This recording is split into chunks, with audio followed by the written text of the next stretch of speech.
पहले सेल को मैगजीन में डाला जाता है और उसके बाद में मशीन के अंदर रख दिया जाता है। इसके बाद में जितना भी प्रोसेस होता है वो लगभग सारा ऑटोमेटिक होता है। बीच में कोई प्रोसेस आता है जहाँ पर मैनुअली काम करना पड़ता है, जैसे कि सोल्डरिंग हो गया या पैनल की क्लीनिंग हो गई। ऐसे काम मैनुअली होते हैं, बाकी सारा काम ऑटोमेटिक होता है। जैसे ही सेल को मैगजीन में डालकर मशीन में रख दिया जाता है, वैसे ही मशीन अपने आप इसे अरेंज करना शुरू हो जाती है और यहाँ पर स्ट्रिंग बनने की प्रोसेस शुरू हो जाती है। और यहाँ पर सेल को अरेंज करने के बाद में साथ ही साथ मशीन इसे सोल्डरिंग करती रहती है और सोल्डरिंग करने के बाद में आगे एक मशीन इन स्ट्रिंग को कट करती है पैनल के साइज के अनुसार। मान लीजिए अगर 72 सेल का पैनल बनाना है तो उसके हिसाब से अलग स्ट्रिंग तैयार होती है, यानी कि उसमें 12 सेल के बाद में कट लगता है। और अगर 60 सेल का पैनल बनाना है तो वहाँ पर हर 10 सेल के बाद में कट लगेगा, और अगर 36 सेल का पैनल बनाना है तो वहाँ पर हर 6 सेल के बाद में कट लगेगा। ऐसे ही ये ऑटोमेटिक उसे कट करती रहती है और स्ट्रिंग आगे चलती रहती है।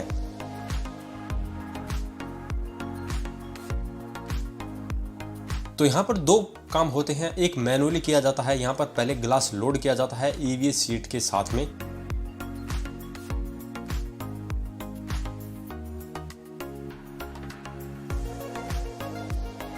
दूसरा जो मशीन स्ट्रिंग बना रही है वो स्ट्रिंग उस ग्लास के ऊपर रख दी जाती है और स्ट्रिंग को फिर आगे भेजा जाता है।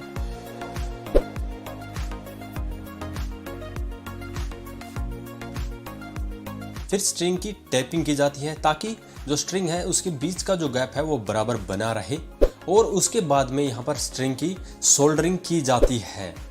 सभी सोल्डरिंग को सीरीज में किया जाता है क्योंकि जो हमारा सोलर पैनल होता है उसकी सभी स्ट्रिंग सीरीज में ही होती है और जो सोलर सेल है वो भी सीरीज के अंदर होते हैं। इस प्रकार जो सारे सेल हैं वो सीरीज में आ जाते हैं और सोल्डरिंग करने के बाद में जो एक्स्ट्रा मटेरियल होता है उसे काट दिया जाता है और फिर पैनल को आगे भेजा जाता है, जहां पर इसके ऊपर RFID लोगो, सीरियल नंबर वगैरह लगाया जाता है और फिर से इस पैनल को आगे भेज दिया जाता है। आगे फिर से इसके ऊपर एक EVA सीट लगाई जाती है और साथ में ही वहां पर एक बैक सीट को लगाया जाता है और बैक सीट लगाने के बाद में फिर से आगे पैनल को भेजा जाता है EL टेस्टिंग के लिए।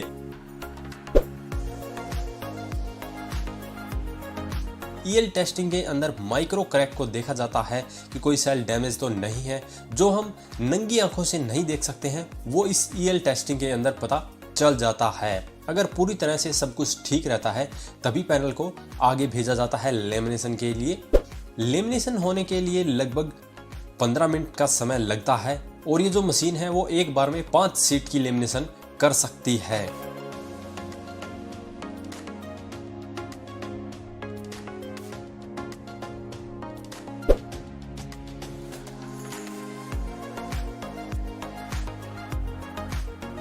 और जैसे ही लेमिनेशन हो जाती है वैसे ही 500 शीट फिर एक एक करके बाहर निकल जाती है और यहाँ पर इसे कुछ देर के लिए 2 से 3 मिनट के लिए रखकर ठंडा किया जाता है क्योंकि लेमिनेशन होने के बाद में जो सीट है वो काफ़ी गर्म रहती है और फिर ठंडा करके इसे आगे भेज दिया जाता है। जो भी सीट के बाहर का जो एक्स्ट्रा मटेरियल होता है उसे फिर रिमूव कर दिया जाता है।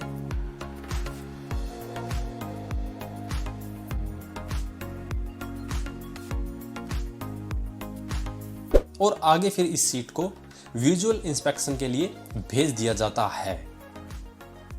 यहाँ पर देखा जाता है कि सेल के बीच में कोई ज़्यादा गैप तो नहीं है, स्ट्रिंग के बीच में कोई गैप नहीं है, लोगो सही तरह से लगा है, RFID वगैरह, सीरियल नंबर वगैरह सभी परफेक्ट हैं या नहीं, और लेमिनेशन होने के बाद में कोई अलग से क्रैक आया है या नहीं। अगर सब कुछ ठीक रहता है तो फिर इस सीट को आगे भेजा जाता है। यहाँ पर 2 काम होते हैं। सबसे पहले फ्रेम के अंदर सिलिकॉन सीलेंट को लगाया जाता है और इसी फ्रेम को फिर इस सीट के साथ में जोड़ दिया जाता है। यहाँ पर फ्रेमिंग की ऑटोमेटिक मशीन है जो कि सीट और फ्रेम को आपस में जोड़ देती है और फ्रेम और सीट जुड़ने के बाद में इसके ऊपर जंक्शन बॉक्स को लगा दिया जाता है और जंक्शन बॉक्स के ऊपर टेप लगा दी जाती है क्योंकि जंक्शन बॉक्स एकदम से इसके ऊपर नहीं चिपक सकता, इसीलिए टेप लगा दी जाती है। बाद में इस पैनल की क्लीनिंग की जाती है, जो एक्स्ट्रा सीलेंट लगा है उसे हटाया जाता है और बिल्कुल इसे ऊपर से साफ कर दिया जाता है और इसके बाद में फिर से आगे टेस्टिंग के लिए भेजा जाता है, जहां पर इसकी टेस्टिंग रिपोर्ट जनरेट की जाती है।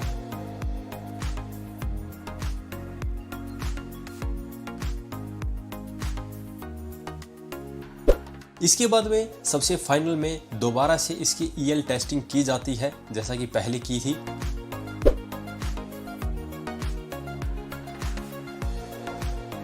और इसके अंदर अगर हमारा पैनल पास हो जाता है तो इसे आगे फिर भेज दिया जाता है, जहां पर इसके ऊपर फिर टेस्टिंग रिपोर्ट लगाई जाती है और फिर वारंटी कार्ड लगाया जाता है, होलोग्राम लगाया जाता है, सीरियल नंबर और टेक्निकल स्पेसिफिकेशन का स्टिकर यहाँ पर सब कुछ लगा दिया जाता है। तो देख सकते हैं कि सोलर पैनल को बनाने के लिए कितनी टेस्टिंग की जाती है, उसके बाद में ही हमें फाइनल प्रोडक्ट मिलता है। इसके बाद में जंक्शन बॉक्स के ऊपर कैप लगा दी जाती है और इसका फाइनल चेक किया जाता है कि इसमें अभी भी कोई दिक्कत है या नहीं, और फिर इसे पैकिंग के लिए भेज दिया जाता है और आगे फिर ये वेयर हाउस में पैक कर दिया जाता है। तो ऐसे इंडिया के अंदर सोलर पैनल बनाए जाते हैं।